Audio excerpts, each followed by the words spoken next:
After the SNES was released in 1991, it took a while for RPGs to hit their stride on the system. Games like Soul Blazer, Lagoon, and Final Fantasy IV were released to modest success, but North American publishers simply didn't prioritize the genre until the system's later years. One of the titles that began to change that trend was 1993's Lufia and the Fortress of Doom, the creation of a tiny developer named Neverland. You take on the role of an unnamed, red-haired hero from the small town of Alekia. After his father died in a battle long ago, he was adopted and raised by a man named Roman. Skilled with the sword, he's the descendant of a great hero named Maxim, who vanquished the Sinistrals about 100 years before the main events of the game. In fact, the game's intro actually puts you into the role of the 4 heroes that accomplished that task before making the time jump. Most of the game consists of the hero's adventures with his best friend Lufia and 2 other companions, Agoro and Jaren. As you come to find out, rumors of the Sinistral's revival prove to be true. The hero then sets out to rid the world of evil as the Sinistrals regroup within the floating Fortress of Doom, where they hope to gather strength and stage another takeover of the world. It's certainly filled with all the cliches and corniness from the time, but that's also what you would expect from an RPG from the 1990s. The graphics and overall experience of Lufia in the Fortress of Doom really takes on an early SNES era feel.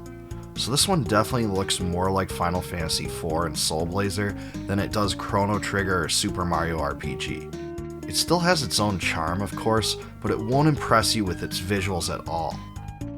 In all honesty, Lufia in the Fortress of Doom really is a product of its time.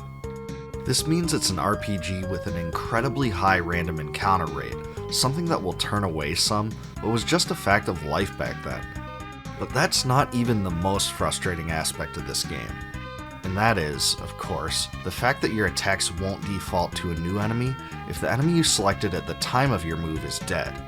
So yep, the same annoying system from the original Final Fantasy game is back here, and it still sucks. You really have to plan your attacks out carefully because of this. I don't exactly love the user interface for the battle system. It places the characters in squares and obscures what could have been a wider view of enemies and environments. The menu is super easy to navigate through, but in general it reminds me a lot of the interface in Paladin's Quest and Lennis 2, and that is not a good thing.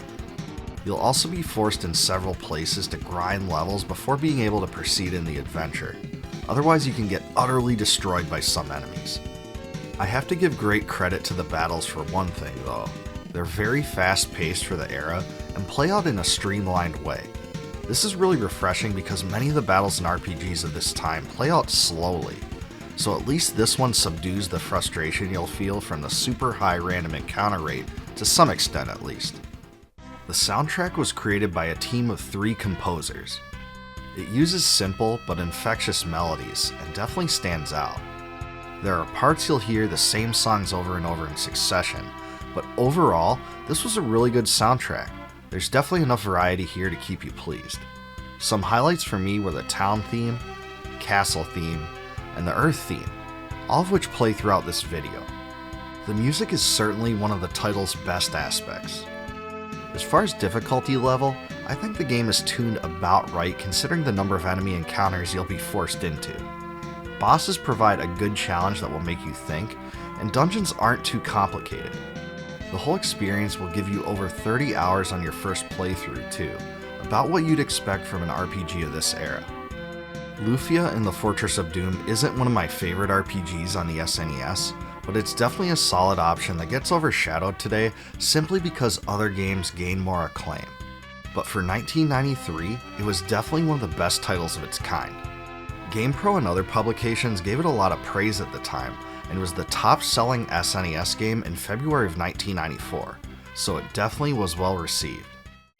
Interestingly enough, Lufia in the Fortress of Doom was initially planned to be ported to the Sega Genesis, and was even slated for a North American release at one point. However, Taito's American office closed in 1995, leaving the game without a publisher. The Genesis version never came out, even though its marketing campaign had already begun in US gaming publications the same year. It must have been awkward if you wanted to buy that one. Unfortunately, the original SNES cart is pretty expensive today, with complete copies costing several $100s.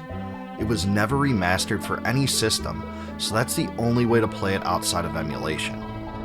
Even though the battle system in Lufia and the Fortress of Doom has aged pretty well overall, the random encounters haven't, and that may hold some people back from playing it now. The graphics are lackluster, and some of the themes are pretty unimaginative. Nonetheless, the game's simple charm and fantasy story will feed the appetite of retro RPG fans, and the soundtrack is great too. In the end, this one is still a must-play for fans of the genre. So, what did you think? Was Lufia and the Fortress of Doom a game you remember? If so, what stood out about it? How do you think it compares to its prequel, Lufia 2: Rise of the Sinistrals? Let me know in the comments below.